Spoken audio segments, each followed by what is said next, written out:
Hello and welcome to Fitzdare's World of Sport in association with Boodles. Check them out at boodles.com. Episode 10 then. Here we go. Let's introduce today's panel, shall we? Fresh from mopping up her tears at seeing Trent in a Real Madrid shirt for the first time this week. It's Lola Roberts. Hello. Well, rumours of my tears have been greatly exaggerated. Maybe happy tears, because I heard it was a disaster class last night. Sure. So, yeah. Have you seen the footage? I've seen some footage. You tell yourself that. Yeah, not very convincing, though. Henry loves a golf day. Beasley is also on board. How are you, mate? Good, yeah. Am I getting a reputation, Clarkey? Yeah, every time I see you, you've been at a golf day. You've been on this week? I do have one coming up next week, yeah. But, yeah, it is the summer after all, so... Absolutely, yeah. Fill your boots, and with the sun shining at the start of an exciting Test summer, who better than Yas Rana from Wisden to join us for some cricket chat? Yes, thanks for coming. No, it's good to be here. It's a really exciting series. It always is when India are in town, so I'm looking forward to it. Yeah. So, well, before we get cracking, tell us about what you do over there at Wisden. So I host the Wisden Cricket Weekly podcast. We do a lot of podcasting at Wisden. So we do, in the month of June, we're doing 33 podcasts. So for those of you out there who know your months, that's more podcast than day. So loads of podcasts this month, and the focus, of course, is India's tour of England. Okay, that's fantastic. I mean, we're grateful that you spent the time. time. We're lucky to get you in there, by the sound of things. Right, I've got a good first question for you. Who is going to win the first Test between England and India? It starts at Headingley on Friday.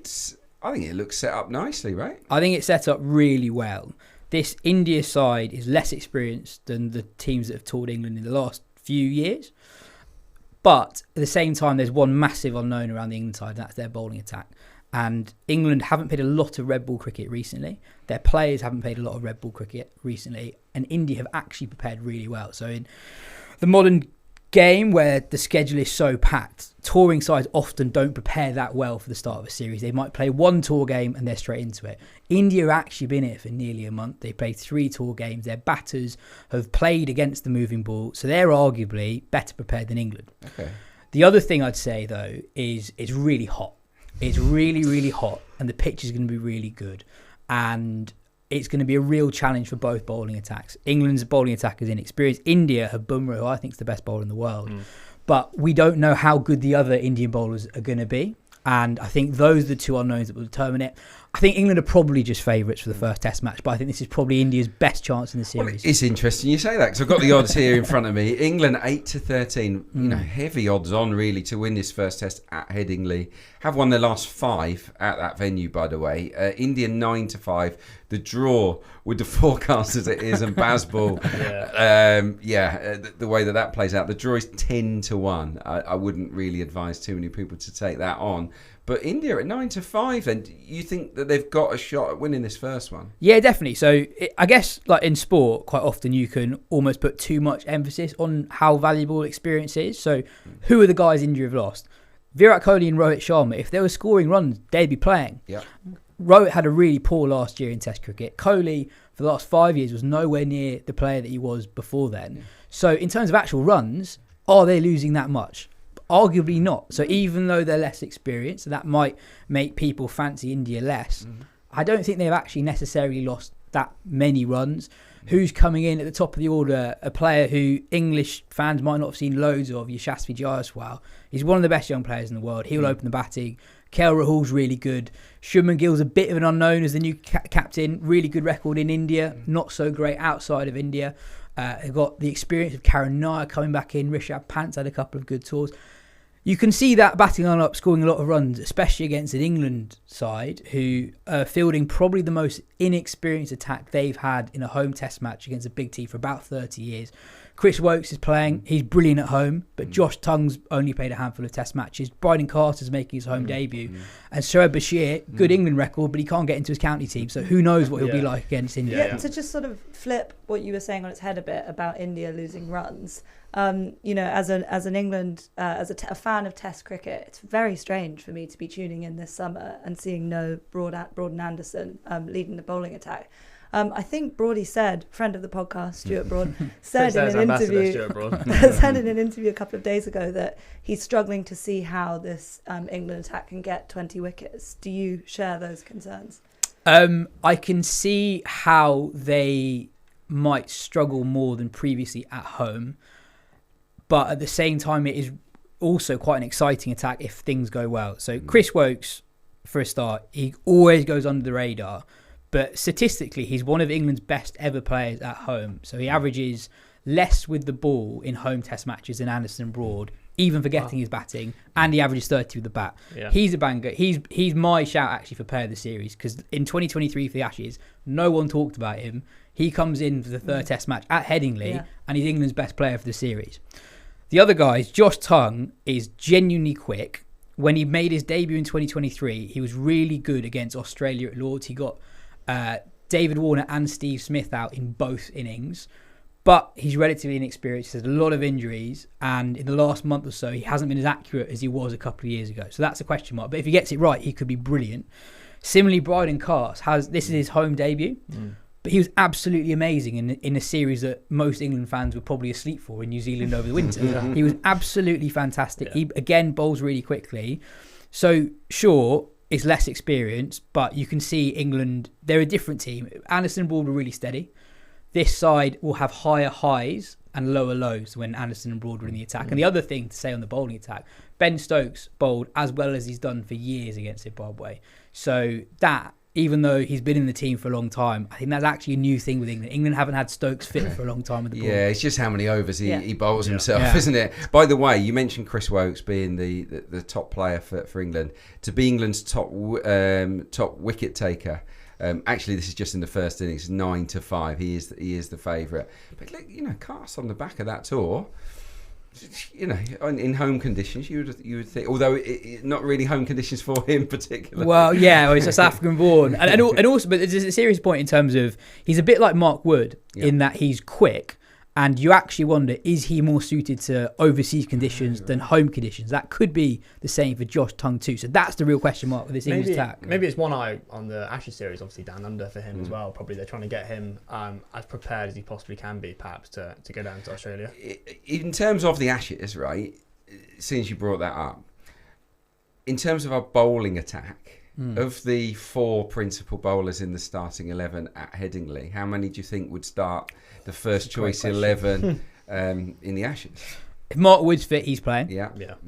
Joffrey Archer might play the second test match of this series. He's going to play for Sussex against Durham in a week or so. If he gets through that, he could play in this series. If he's fit, he plays the first test of the Ashes. Then it's a bit of a shootout. You've got Atkinson, Tongue, Cast. I wouldn't discount Wokes. I know he's got a poor overseas record, but conditions in Australia the last 4 years have changed. Slower seam bowlers have been brought into it more. We've seen lower scoring test matches in Australia, so I wouldn't totally discount Wokes, especially given his ability with the bat. Yeah. And just from an age perspective, Wokes is, I think he's 36. How much, with Broad and Anderson out of the picture, how much do you need? We've talked about experience, but need that kind of level head. He's seen a lot. He's played in lots of series against Australia. Do you think they might keep him around, just for that reason? No, I think his experience will be really, really important, because for so long, England haven't had to think about experience. They've always had 2 guys who played pushing 350 test matches between them, and England haven't had to worry about experience in their seam attack for about 20, 30 years. They do now. And I think Wokes' experience will be totally valuable. And I think he'll be, even though he's 36, he is more important to England now than ever before. I can't believe he's 36 already. That makes me feel ancient. Ollie Pope, let's get to the batting, because we brought up the Ashes. And look, Ollie Pope has a shocking record against Australia, doesn't he? His average is very low. His average against India isn't great. I think it's 24. Yet he starts at number 3 instead of Jacob Bethel, who did so well, of course, in New Zealand when Pope batted at number 6. Now Stokes is back in at 6, no surprise there. Pope goes and slaughters Zimbabwe. Fantastic innings, but it is Zimbabwe. Most people did presume that Bethel would keep his place, especially with the Ashes in mind. How shocked were you at the selection? I think it's the fairest decision. I don't necessarily think it's the right decision. So Pope, since Stokes became captain, he's predominantly batted 3. His record at 3 is brilliant. He averages 43. Yeah. The accusation against Pope over the course of his career is, can he do it against the best teams, against Australia and India? In his defence, he's had few opportunities to right that wrong since he's moved to 3. So in the 23 Ashes, does his shoulder test and a half into the series, doesn't get that opportunity. In India, he scores an amazing 100 in the first test, basically doesn't score a run in the next 4, but very few England batters had good tours in that series. So I think to judge him harshly on that is a little bit OTT. But at the same time, I've watched a lot of Pope. I cover Surrey a lot. I don't think he's at his absolute best at the moment. There's still that freneticism at the start of his innings, and I think a bowler like Bumrah in particular will feast upon that. So do I back him to right that wrong? I'm not sure, but I think he deserves a go to right that wrong, given how well he's gone against other teams. Just a quick stat on him. He's also been dismissed inside the first 20 balls in over a third of his innings in Test cricket, which isn't good for number 3, is it? Well, I think the reason why people were so excited about Bethel was because he has the composure that you associate with the great number 3s. If you think about a number 3, you think Ponting. That's the first one you think of. Ponting had an aura about him when he came to the crease, that he could absorb pressure but equally apply it back against the very best bowlers, and Bethel did that against a really good New Zealand attack. Pope, even when he scores lots of runs, there's not necessarily a composure there that radiates confidence for those watching, those England fans watching. But again, how important is the vibe you give off? It's just the runs that matter. Clarkey, so you want to touch on that Zimbabwe game. So I know you obviously touched on Pope there. He scored a lot of runs in that game. But to what extent do you kind of feel that game potentially sort of papered over some cracks for England? Because we've obviously discussed Pope there. But Zach Crawley was another one I wanted to mention too, because he's kind of, we're calling him a system player at the moment. It's a phrase that we use in other sports a lot. But he kind of epitomises Bazball, doesn't he? At the top of the order, he takes the game to the opposition immediately. But there is an argument to say that he kind of raises his game against the bigger teams. But were you quite surprised to see England stick with him? And if not, who are potentially some of the other more old school openers you could see perhaps taking his place? If Crawley's dropped, they'll open with Bethel. Okay. And I think if there was a 4th test match in New Zealand, they would have dropped Crawley. Okay. Crawley was having a true stink of a series. Yeah. He averaged single figures, kept getting out to Matt Henry. Yeah. And if there was a 4th test match, I think they would have dropped him for that. The Zimbabwe test, I don't think made much of a difference. Okay. I think that was they wouldn't have changed their opinion on anyone based on performances in that test match. Yeah. With Crawley, though, they weren't going to drop him at this point because the whole point of Crawley is that he raises his game in theory against the best attacks. Yeah. So you're not going to drop him immediately before an India series and immediately before an Ashes. That might change if it goes badly in the next couple of weeks. And I think part of the reason why Bethel's not been picked is I think they know at some point Bethel's going to be in this team, and I don't think they know exactly what spot he's going to take. Okay. And if you keep him out of the team, you might have a bit more intel to make that decision down the line. Could a criticism of Brendan McCullum be a little bit like Gareth Southgate, that maybe he's too loyal to certain players and he's been guilty of not allowing new talent to come into the team when they've been deserving of it? I think so, but equally I think he's also a lot more ruthless than people think. So if you go back a year, England dropped like 4 senior players overnight and they haven't looked at them again. Folkes, Jack Leach, Johnny Bairstow, Ollie Robinson, who'd all done pretty well. Overnight, that was the end of their test careers. I think what people don't like about this regime is they don't pick on historic metrics. They don't really care about how many runs you're scoring in the county championship or how many wickets you're taking in the county championship. But at the same time, they do give youth a chance. They've had some spectacularly out-of-the-box picks. Most of them have actually worked. And I think the fact that they're doing something different doesn't sit well with everyone. But I think by and large, their selection calls have worked. In terms of who's going to get all the runs for England, who do you fancy to have a top series? Joe Root always. Joe always. His record Rinse against and repeat. Yeah. His record against India is absurd. I think he's got 700s in home series against India over 3 tours. He was irresistible in 2021. Yeah. The other one I'd say, Harry Brook is due a bumper summer at home. He's had some amazing series away from home against Pakistan and New Zealand. He's not quite dominated English summer yet. He's threatened to, but it's not happened. One thing on the first test match, by the way, it's so hot. the pitch is going to be flat. The Yorkshire Yeah. groundsman gave an interview the other day, which is a very weird thing to do. It doesn't normally happen. And he basically said, yeah, it's going to be a good pitch. It's going to be a good pitch. It's going to be flat. And if you look at the last time England played India at Edgbaston in 2022, the only time this Bazball team had played India on home soil, England essentially showed utmost respect to Bumrah and Shami, who's not on this tour, and murdered the other India seamers. I think that's what will happen again. I think England will score at sixes against Siraj, Shardul Thakur if he plays, Kumar Reddy if he plays, Krishna if he plays. I think that it will be two battles. It will be England versus Bumrah, England versus the rest. How many runs can England score against the rest before Bumrah gets them out, basically? Just on that, Yas, as you say, if you do fancy Joe Root to score 100 in that first game at Headingley, he's 18-5, and if Harry Brook does take off in a home series, he's 15-4 to score a century in that first test at Headingley as well. I like Duckett. I like watching him. He is box office, isn't he?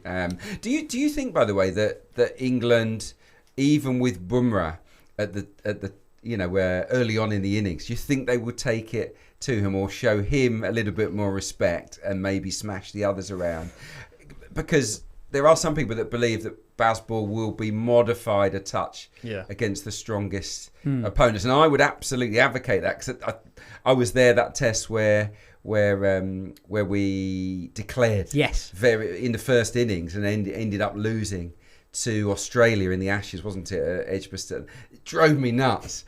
Will they do that again, or have they moved on from that? I think they're a little bit less brash. Okay. I think they won't make the declaration again. But the theory about being attacking is that if you've got a bowler as good as Bumrah, if you just defend, you are letting him bowl his best ball time and time again, and eventually he's going to get you. Australia tried to do that, and Bumrah had one of the greatest individual series of all time over the winter. Australia won the series, but that approach to Bumrah didn't work.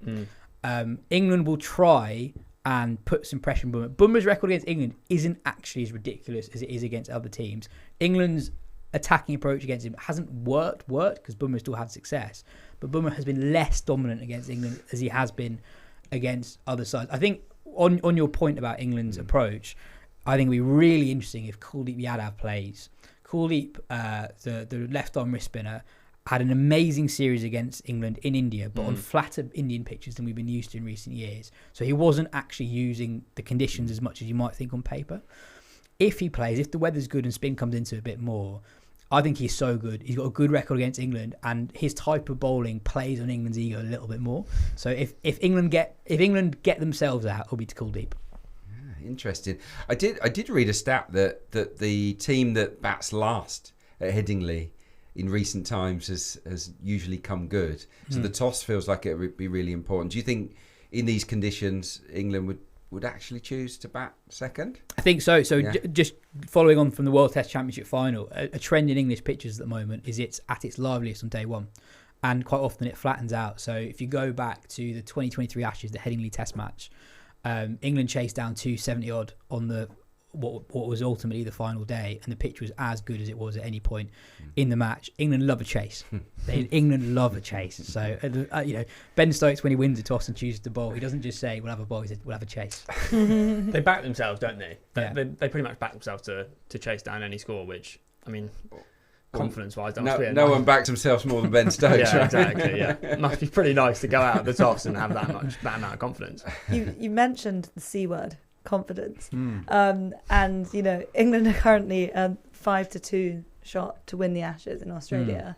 What do they need to do to give you confidence that they can go and put on a good show? It was obviously a bit of a disaster, more than a bit of a disaster. Yeah, we've been blown away the last couple of times, haven't we? So what can England do in this series to give you confidence? With series predictions, my default position is look at history. So with England beat India at home more often than not. England get annihilated in Australia more often than not. So why would it change? Massive question mark over England's bowling at the moment. And home conditions, and someone like Woakes comes into it more at home, I think that will mean that they will be okay on balance against India. In Australia, conditions have changed a bit recently, so that might bring English bowlers more into it. But the big thing that is different this time around, for the first time in a generation, is you have no idea who's going to be in the Australian top 7. You can hang your hat on Smith, Head and Carey, that's it.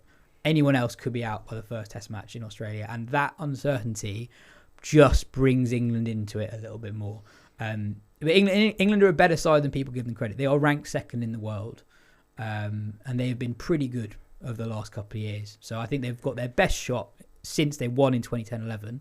I still make Australia favourites, but if England's bowlers, who haven't played a lot of Test cricket, do well against India, I would say it's a pretty even series. Yeah, 5-2 in a 2-horse race. I can get behind that, and I like what you're saying, Yas. Thank you so much for stopping by today. We really, really appreciate it.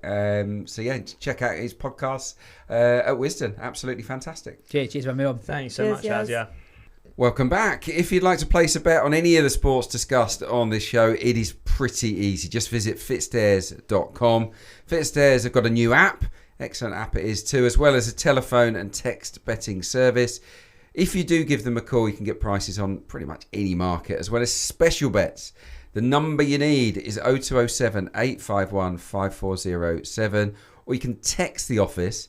That number is 07492 882 213. And if you want an exclusive discretionary price bid, who wouldn't want one of those? You've just got to use the magic word Boodles. If you quote Boodles, you'll get a cheeky little boost. Max one price boost per person. It must be used at odds of evens or greater. You have to be over 18. Please bet responsibly. Fitstairs World of Sport is proud to be sponsored by Boodles, the only fine jewellery brand who love sport just as much as you do. Boodles are great champions of British sport and a natural fit for us to partner with them. If you're in London, make sure you check out their flagship store. It's at 178 Bond Street. Check out the website too. Some really beautiful, stylish jewellery. It's www.boodles.com. Right, what's going on elsewhere in the world of sport then? Henry, talk to me. Well, look, if you're a tennis fan, this time of year, it doesn't really get any better, does it? We've obviously got Queens this week, which is an absolutely brilliant draw with Draper and Alcaraz both there. Draper came through a really tight one yesterday against Popperin. Not sure if you guys saw that, 7-6 in the third.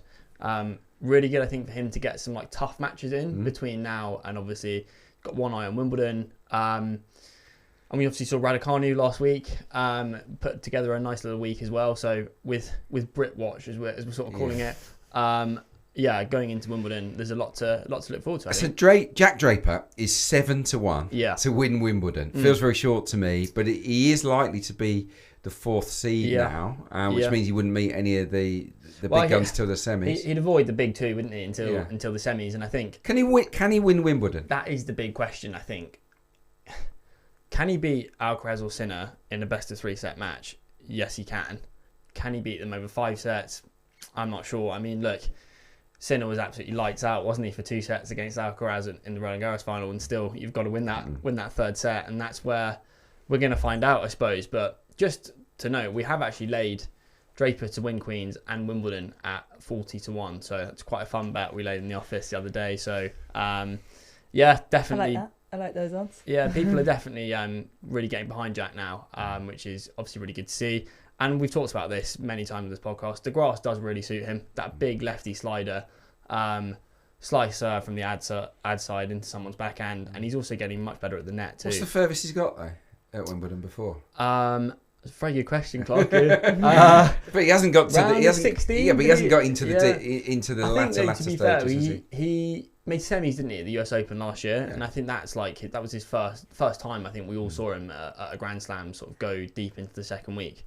It's all come quite quick for him this year. He's been putting it together, with Indian Wells and everything. It feels like he's massively stepped forward. I think he said in his post-match interview yesterday that he looked like a Ferrari but had the engine of a much worse car. I can't remember what it was, but that goes back to what you've been banging the drum, Henry, about his physical condition. And I just want to ask you, if the fact that he went out earlier than expected in the French Open, he probably did expect to go a bit deeper, at least a round deeper. Is that any advantage that he was able to reset a bit before he came back on grass? I think it's important to note that he played well at Roland Garros. He lost to Bublik, who was absolutely lights out. I mean, he played unbelievably in that match in Paris. I think since the ATP Tour, the ITF, I suppose, moved Wimbledon back another week to give the guys more chance to prep between the French Open and the grass court season, because obviously the surfaces are so different coming off the clay onto the grass. It's not such a big deal now, but I think if you asked him at the start of the season, which is your best chance of winning a major, he would say Wimbledon. So it's no bad thing that he's had that bit of extra time to prepare. And yeah, like I say, it can't be a bad thing for him. I've got some odds for you for Wimbledon as they stand. We've got joint favourites, everybody. Carlos Alcaraz and Yannick Sinner, both at 13-10. Novak Djokovic 4-1. Draper 7-1. Zverev 16-1. And Henry, I know you've got a little cheeky fancy for a Canadian at 150-1. A Canadian that is currently still in at Queen's, rated 33-1 to win that competition as we speak. Who is this Canadian? I wouldn't go quite as far to say as it's a fancy, but we did see some interesting money, let's say, for a player called Gabriel Diallo at 150-1 to win Wimbledon. He won last week in the Netherlands, his first ATP Tour title. I think he's playing Jiri Lehecka in 20 minutes or whatever at Queen's today, so we'll see how he gets on there. He's just got the perfect game for grass. Big server, good at the net, very aggressive. And yeah, you do see that during the grass court season. Those kind of players can obviously have a lot of success. Whereas on the clay or on the hard, they're much more limited. One more question for our resident tennis guru. Scrolling through Twitter, I saw a side-by-side of the courts at Halle and at Queen's. And, you know, to my untrained eye, the courts at Queen's looked much more brown. And as we've said earlier in the episode, it's going to be hot, going well into next week. Do you think that should come into our thinking with someone like Sinner, who's preparing at Halle? Is he maybe incorrectly priced, given that his preparation is actually on quite a different, more lush surface to what it's going to be next week? I think the thing to remember about Queen's, obviously they've played on it for a week longer. So they had the ladies draw there last week for the first time in what? Since the 70s, I think, 1973. 50 years or whatever, they had the ladies draw there. Wimbledon, I mean, the courts there are going to be, they do look after them pretty well there. They know what they're doing, the ground staff there. You will see them be quite lush, obviously, first week. I don't think it makes a massive difference, to be honest. Like I say, the courts are going to start out pretty lush, bit slower. They probably will quicken up a bit with the heat and just the wear and tear. You'll see the baseline sort of brown out a bit. And also maybe in the service boxes a little bit as well. But yeah, I can't see it being a massive thing, to be fair. Royal Ascot. It's still happening. I've lost lots of money. Not the only one, Clarkey. Friday and Saturday, there's some good good races. They continue apace. How do you see this panning out? Well, I've got an interesting angle, really, on Saturday's Group 2 Hardwick Stakes. Actually, on Monday night, so literally on the eve of Royal Ascot, Kia Jarabchian, representing Ammo Racing, dropped 2 million on to purchase Ghostwriter, who is running in the Hardwick Stakes. Good to see that Coutinho money still going strong. 2 million? Yeah, 2 million. That's honestly just small change for the Ammo operation at the moment, yeah. But, you know, it's an 8-1 shot, which feels quite, I think it's fourth favourite, quite a lot of money to spend on a horse if you don't think it has a reasonable chance of winning. So just putting it out there, you know, so close to Royal Ascot, they obviously had an eye on it for this meeting. But yeah, I mean, maybe it's just pocket change for him, but it caught my attention. Yeah, 8-1. Yeah, in the Hardwick, Kalpana's the favourite there, 9-4. Rebels Romance 3-1. Alrifa 7s, and then you've got Ghostwriter. How much would you win if you won the Hardwick Stakes? I mean, you wouldn't get your 2 million back, would you? I think they're thinking about it though from obviously a stallion perspective. Okay. So yeah. It's not really a stallion making race though. I think they just want partly the quick win of a Royal Ascot winner, but no, the Hardwick. It's the only race for the 4-year-olds and upwards, isn't it? Over a mile and a half at the meeting. It's a Group 2, but still, if he wins on Saturday, sure could go on to have some nice targets throughout the rest of the season. Yeah. Anything else we should be keeping our eye on across the weekend? I did want to let the listeners know into what's been happening in the Fitsteads office a little bit. So First 2 days, we said it was on as even, didn't we? After the Tuesday. Favourite winning the last on Tuesday wasn't a great result for us. Yeah. And yesterday was all going quite well, to be fair. We were all pretty happy. Cracked open the bubbly in the office? Not quite, but... Would you have to wait until Saturday for that? There might be a few drinks on Saturday, yeah. It's very professional, professional outfit. We managed to get Cinderella's Dream Beaten yesterday. Los Angeles was a 6-figure swing as well yesterday in the Prince of Wales Stakes. like I said, it was all looking pretty good until the lucky last. Not quite so lucky for us. We actually laid a £4,000 bet at 8-1 on Havana Hurricane in the Windsor Castle Stakes, who obviously went and duly obliged. So that was pretty frustrating for us in the office. But yeah, on the whole, it's been a really good week, really competitive racing. And yeah, Lola, have you got something that you wanna say to the listeners? I just want to apologise for not vetting my sources properly, because, you know, every good journalist, every good podcaster should know that you need to be sure of your sources, and it was less of an Irish whisper and more of a Chinese whisper that Los Angeles wasn't running. But yeah, I suppose it might as well have been a non-runner given how it ran yesterday. But yeah, you know, moving forward, I will endeavour to be more professional. We forgive you, Lola. Yeah, it's okay. I'm just looking at the Friday's Commonwealth Cup, actually. Shadow of Light, 15-8. Ridden by William Buick's the favourite. Babouche 9-2. Jean Keel 6s. Whistle Jacket. Ryan Moore's mount at 10-1. The trainer. Yeah, doesn't have a great record. I did want to talk about this race as well. So obviously, briefly mentioned Cinderella's Dream there yesterday, trained by Charlie Appleby for Godolphin. 5-4 favourite, was beaten. It is genuinely hard to fathom that Charlie Appleby hasn't trained a Royal Ascot winner since 2022. Doesn't have, I say this now, by the time it goes out, he doesn't have many great chances today. So Shadow of Light probably looks his next best chance of the week. And yeah, it would be a welcome winner for him. It's just crazy to think that an operation that size hasn't been in the winners' enclosure. We were saying to each other yesterday, as much as you're looking out for the good jockeys at Ascot, your Ryan Moores, Buicks, etc., John Gosden, he knows how to get it done at Ascot. He just does. I mean, how many winners was it yesterday? 3? I think he had two yesterday. 2 yesterday, 3 for the meeting. I don't know why I'm asking, but you definitely know. But it's probably changed by the time people listen to this. It might well have changed, but John Gosden knows how to get. Yeah, you know, it's in the same way that Willie Mullins is getting his horses cherry ripe for Cheltenham. John Gosden is targeting. I think that's important to note with Charlie Appleby as well. He's obviously an unbelievable trainer, and perhaps he does target other meetings across not just Europe but around the world as well. So this maybe isn't quite as big for him. But also, did just want to touch on, we mentioned Wathnam Racing last week. They've had 3 winners across the first 2 days. Don't have the stats on me, but you'd be probably pretty nicely in profit if you were backing all I think I backed every Wathnam horse that didn't win. Yeah. Because based on last week's show, I knew that they would get winners, and I've just gone for the wrong ones, clearly. So, you know, such is life. Are you into the British and Irish Lions when it happens, guys? Because obviously this summer, you know, it's a big thing. We're going to be talking a lot about it. Absolutely, yeah. I actually did an interview with former British and Irish Lion Jason Leonard for this summer's edition of the Fitstairs Times, which you can find it online. You can at members.fitstairs.com. Yeah, nice plug. Yeah, very good. Thanks, Lola. And yeah, it was actually really interesting to speak to somebody who'd obviously been there and been down to Australia and toured Australia, as well as the other Southern Hemisphere nations, to kind of find out what are the real challenges of heading down there. I think for the casual sports fan, it's probably quite hard to understand the logistical challenges of that. Australia's obviously massive. Getting around the grounds is going to be really difficult. And also, like, the conditions. We talked a lot, you know, about the cricket there with Yas. I think, obviously, the British and Irish players are used to playing on softer pitches. They're not going to encounter that in Australia. No. Game's going to be a lot quicker. Yeah, it's going to be a huge challenge. But well, you tell this to the brokers at Fitstairs, because do you know what they've priced them up at? Yeah, well, we're pretty heavy favourites, aren't we?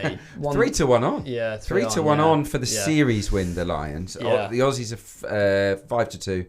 The drawn series is 28-1. The 3-0 whitewash is 5-4. But if you fancy the Wallabies to make a sort of good fist of it but lose, 2-1 Lions is 15-8.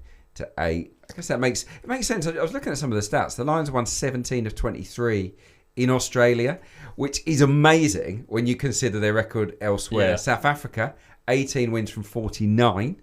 New Zealand, oh dear, 7 wins from 41 tests over there against the All Blacks. So, yeah, this is the one that the Lions usually prevail in, right? Yeah, I think Australia are in a rebuild, aren't they, at the moment as well? They have still got some really, really good players. We talked about Joseph Swally in the office the other day. He's going to be obviously a huge threat. I think if he makes it back, he's got a broken jaw at the moment, I think, hasn't he? So if he makes it back from that, he's probably the kind of one to watch. But Jason's advice was very much don't get too carried away and swept up in the narrative that it's going to be an away whitewash. He said these games are hard to win, and if you actually do go back and look at how many series we've won, it's not that many. So I just know I'm going to be forced to watch this. My other half is rugby mad. I got dragged to Twickenham on Saturday for the Premiership final. It'd be brilliant, yeah. Look, I think you said, I can't remember which sport you said this about, but I know that some of us just have those sports that try as you might, you just can't do it. For me, it's American football. I like NFL, but I just, with the rugby, I try. I really do try for the sake of my relationship, but I can't do it. If you were to stick a pound on the British and Irish Lions beating Argentina in Dublin this weekend, do you know how much you would win? How much? What are they? 12 on? Something like that? About 8p. Yeah. It's 12 to 1 on. Yeah. So yeah, I wouldn't recommend that. The line has been set at 22 points. So you can get, if you want odds against, it's 6 to 4 on the Lions minus 21.5 points, which seems a hefty amount of points to sort of overcome to me. So maybe it's just a sort of watch and see at the weekend. I mean, you look at the world rankings, the Wallabies are 8th and Ireland are 3, England 6, Scotland 7. I guess we should win, really. I think the only thing probably, though, just to bear in mind as well, is Australia did come up to the Northern Hemisphere at the back end of last year. They did beat England, blew Wales away, didn't they? And then just got touched off by a very good Ireland team. So this isn't, I don't think it's going to be as easy as, potentially the odds perhaps suggest at this moment in time. Okay, let's play the 3 tenors then. Every week on this show, we discuss a trio of sporting events. And at the end of the pod, we get a tenner each to place with the good people of Fitzdares. We've got a league table going. You've got a big smile on your face, Clarkey. Why is that? You're absolutely Let me buzzing. read this league table, Henry. £22.50 of winning so far. All a little bit sad, really, Henry. It's tough out there. Yeah, Lola. Look, you've got a tenner riding on City, Manchester City, to win the Club World Cup at 5 to 1. So that's interesting. You're in second on £77.70, but leaping to the top of the leaderboard with over 168 quid is me. Thank you. Thanks to George Russell. He got me a nice little £133.33 last weekend. Thanks a lot for that. What did the celebrations look like? Great. Well, I stuck it on the old WhatsApp group, didn't I? Expecting a reaction. It took a good 24 hours, I think, for anyone to really recognise the glory of my win. But I toasted it in my living room. We'd expect the same treatment, Clarkey, to be fair. So absolutely fantastic. Right, Lola, who have you got this time around? Well, I just want to get on the board, and it's funny you were talking about how much you'd get if you backed the Lions against Argentina. Yeah. I'm looking at quite a skinny price of 1.15 to 1. Okay. But as I say, a win's a win. So I actually want to renege a bit on some of my comments about PSG not taking this competition seriously because they blew Atletico Madrid away. So they've got Botafogo tomorrow. If that's how you pronounce it. So I'm going PSG win. Bet builder, PSG half-time, full-time, and over 2.5 goals, which we were discussing off air as a bad strategy in the Club World Cup. Well, it seems that there are a lot of lowish scoring games, but what I will say about PSG is that they're a fun team, and they're very attack-minded, and actually keeping a clean sheet is quite rare for them. So, I don't mind that at all. They brought a few young players in for the tournament, and I think they seem very dead keen to make a good impression. Really they are favourites. They didn't start weirdly as favourites to win this competition. They are now, and I can absolutely see why. I'm going to go with tennis. I'm looking at the Nottingham Open, and last week I picked George Russell because it was value, 20 to 1 each way. I just thought for a consistent driver like him, that was too big. And I've looked at the odds for the Nottingham Open, and Katie Boulter at the moment is 5 to 1. To win that tournament. She's won it in the last 2 years and looks in decent enough form to me. So I think I'm going to stick my tenner on that. She's really good on the grass as well. She really raised her level on the grass. So there's not a load of big names at that tournament. So I just thought they really leapt off the page to me. 5 to 1 on the defending champion. So fingers crossed. What you got for us, Henry? Yeah, to be fair, I was finding it quite difficult this week to find something. So I've kind of gone with something that I want to happen, as well as something that I think there is a fair chance happening. I think Jack Draper is going to win Queen's at 21-10. Oof. He obviously does have to beat Alcaraz, but it does go back to what we were saying earlier. I think he can beat Alcaraz in a best of 3-set match. He beat him here last year. Alcaraz obviously had a very, very tricky match in Paris when winning the French Open. I'm not sure how much he's desperate to win here. He's definitely going to have one eye on Wimbledon. I think this probably means more to Jack to win this tournament. And yeah, I thought they might be a little bit closer in the betting when I had a look at the odds. So yeah, I like I say, I would like that to happen as well. Good luck, Henry, and good luck, everybody. If you're playing along at home, maybe some people are playing along at home. If you are, let us know. That's all we've got time for on today's FitStairs World of Sport. Thank you for listening. If you like the show, do let someone know. The best way is to get the word out are to give us a nice review or tell a friend. Remember, though, we're also on YouTube, where tens of thousands of you have been catching up with the show, which is absolutely awesome. It's great to have you all on board. If you want to find out more about FitStairs or any offers you've heard here today, just visit fitstairs.com. Remember, though, the prices you've heard here are subject to change. It's 18 plus only, and please gamble responsibly. That is all we've got time for. Looking forward to another good weekend of sport, Lola. Yeah, can't wait. It's going to be fun, isn't it? Really good, yeah. Plenty going on.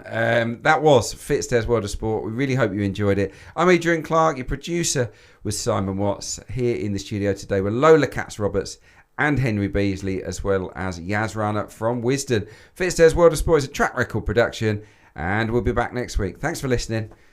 Bye for now.